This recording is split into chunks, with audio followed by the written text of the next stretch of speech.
And we go to the next contribution that is going to be addressed by Alexander Leicht.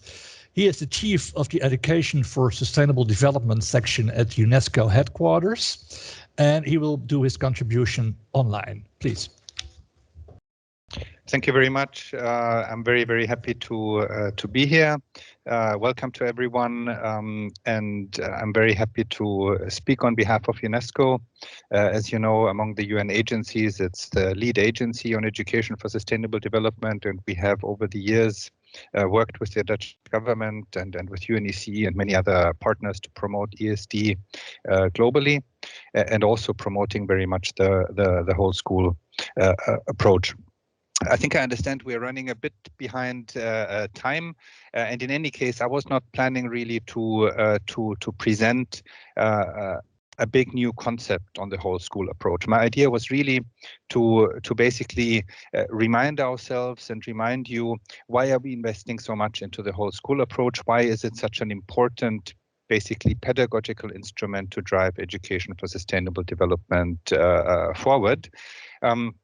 We are doing this. We are promoting the whole school approach really within the guided by our framework on education for sustainable development for 2030, which was presented last year at the World Conference on ESD, hosted by the German government. That also one of the earlier speakers referred to, and I think where we together with many partners created a very good momentum for education for sustainable development, and later also we carried forward to the COP in Glasgow, and where we had very strong commitments to integrate sustainability and climate action as core curriculum components in a really education sector wide partnership approach, which resonates very much with the whole school approach. This ESD for 2030 framework that is guiding us, basically our member states and our partners in the implementation of ESD, has really as the starting point that much stronger action is in education is needed. That we have seen so far, education as it is still currently very often taking place, sometimes even exacerbates sustainability challenges and does not solve them. So we need a massive transformation really of education itself, so that education can be transformative. That means in our ESD for 2030 strategy that education for sustainable development addresses all the SDGs and has in particular the potential to address the interlinkages between the SDGs and possibly also the tensions between the different SDGs. It also means that education for sustainable development focuses very much on the transformation, on the one hand, of individuals. How can education really generate change agents at the individual level, make all citizens really to change agents for sustainable development? On the one hand, at the individual level, on the other hand, really and that may be even more important, at the societal level, at the level of economies, of really political structures, what kind of change is needed there in order to enable sustainable development, and what can education do? What kind of citizen action can it generate in order to lead to really different larger structures that are more beneficial to sustainable development? So this just a very few words with regard to our overall framing.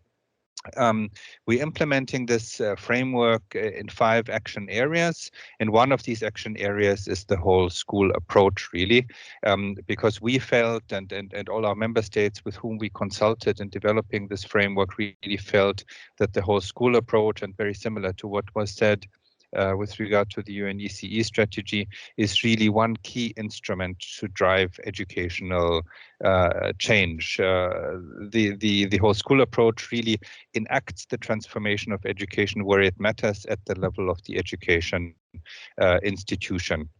And I would just now run through a very basic kind of arguments why we think the whole school approach is relevant and is important, and we should all invest into it. First of all, the whole school approach makes education content relevant. we see very often in teaching and learning today that teaching and learning is still very much disconnected from sustainable development challenges. And in the whole school approach, ideally, really sustainability as a content thread would run through all subjects and would run through all of teaching. And that also means that that students have the possibility to really relate to sustainability challenges in their community, in their daily life, and really have a much more sort of direct investment in education. Compared to an education where these global challenges are not properly addressed and are not properly present. Second argument, or second basically reason why it's important to invest into the whole school approach is it innovates pedagogy. We can see transformation only if we can see whole of society transformation only if people themselves are transformed. People only transform if they really engage not only cognitively but also through their social emotional dimension in their action, basically. So in our ESD for 2030 framework, we have a whole, and I will not go into the details, a whole kind of are laying out a whole pedagogic process how individual transformation through education can take place.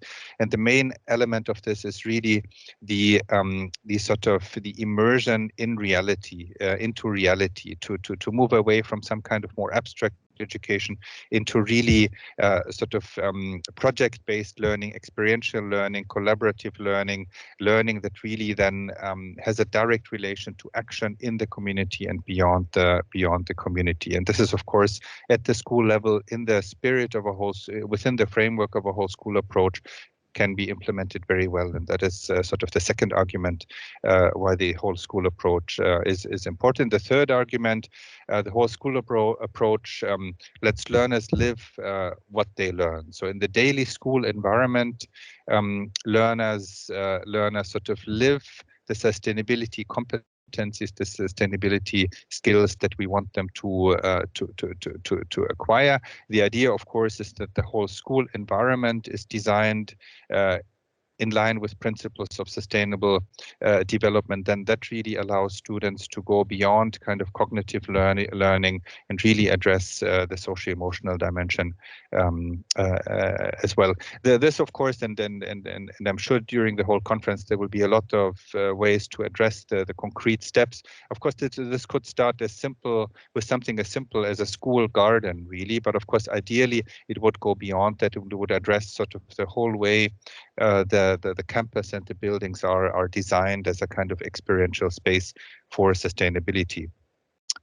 Next point why the whole school approach is important and deserves our investment is really that it changes and has the potential to change how education is designed. Ideally, in a whole school approach, education interventions would not be designed in a top-down way, but would be co-created between the learners, between the teachers, between other staff in the school. It would be very much of a participatory process, and that also means that the governance of the education institution would be in line with the participatory principles of sustainable development. So it can change how education itself is designed and created. Next point, next argument, the whole school approach opens up the school. The idea or the ideal and very often already practiced is, of course, that the whole school approach also opens up the school to the community. The community outside of the school is used as a learning space. Like this, we link formal, non-formal, and informal education. We know that only some of the elements that are important for sustainability are acquired really through formal education, and so much more in terms of sustainability practices in daily life is learned in other settings. So that's why it's very important to have this sort of coherent approach between and complementarity of formal, non-formal, and informal education. That also means collaborating with community stakeholders that promote sustainable development, and then provide another dimension to sort of the real life connection of education in the whole school approach. And finally, the whole school approach is important because it revitalizes the purpose of education. What we educate for, the purpose of education, is just much more visible, and it's much more possible for learners to experience the purpose of education in the whole school approach. And it's also more visible why we educate the way we do. Sort of the pedagogy that is used in the whole school approach is just much more immediately plausible to the learners. So the whole school approach is also a more coherent approach to education, a less compartmentalized approach to education, and more holistic. And in that sense, also it in a way reconnects us with even older traditions in education, maybe more humanistic models of education, where the entire person was addressed, and where it was not so much only about very specific compartmentalized technical, basically knowledge.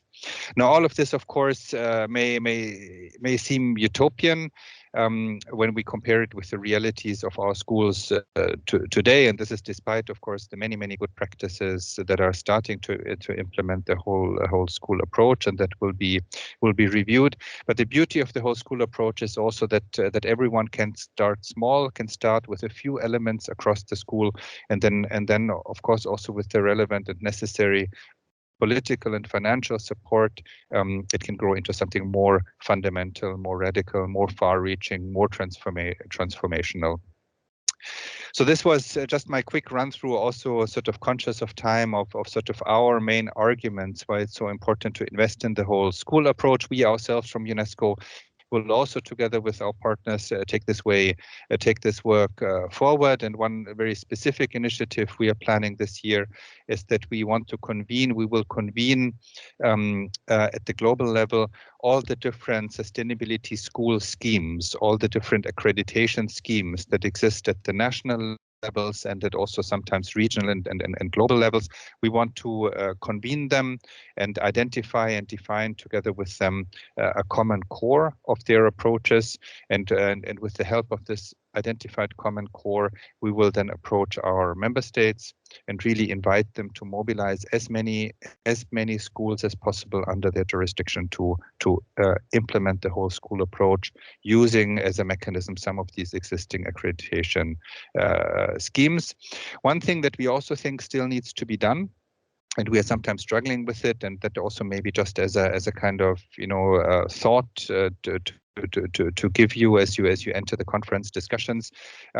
What is still kind of missing is a way to measure when the whole school approach is implemented well. We know, of course, the different dimensions, and you have your beautiful kind of flower concept. We know the different dimensions.